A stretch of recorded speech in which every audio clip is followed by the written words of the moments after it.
శ్రీయుత గౌరవనీయులైన head master గారికి నమస్కారం.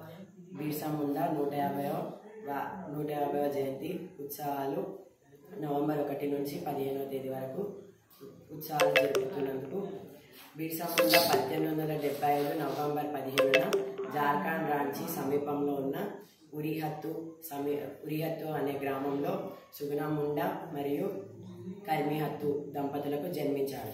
అతని బాల్యం పేదరికంలో గడిచింది. అతను మిషనరీ పాఠశాలలో విద్యను అభ్యసించాడు. తర్వాత అతను డేవిడ్ అనే పేరుతో మారి తర్వాత చెబ్బీస్లోని ఇంగ్లీష్ పాఠశాలలో చదువుకున్నాడు. 19వ శతాబ్దంలో బిర్సా ముండా బ్రిటిష్ పాలకులు గిరిజనుల అడవులను భూములను ఆక్రమించుతుండగా అతను గమనించి వాళ్ళపై తిరుగుబాటు చేయాలని నిర్ణయించుకొని 1897లో అతను బ్రిటిష్ పాలకులపై వ్యతిరేకంగా పోరాటం చేయాలని నిర్ణయించుకున్నాడు. బిర్సా ముండాను గిరిజన ప్రజలు అతని దేవుళ్ళ భావించేవారు. బిర్సా ముండా కేవలం 24 సంవత్సరాల వయసులోనే వీరమరణం పొందాడు.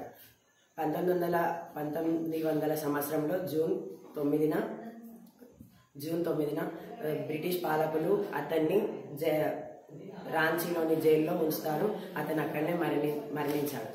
బిర్సా ముండాను గిరిజనులు దేవుడి వల్లే భావించేవారు. బిర్సా ముండాపై అవార్డులు కూడా నిర్వహించారు. బిర్సా ముండా అతడు మరణించిన జైలు జ్ఞాపకంగా ఇప్పుడు అక్కడ ఒక మ్యూజియం కూడా నిర్వహించబడినది. ధన్యవాదాలు.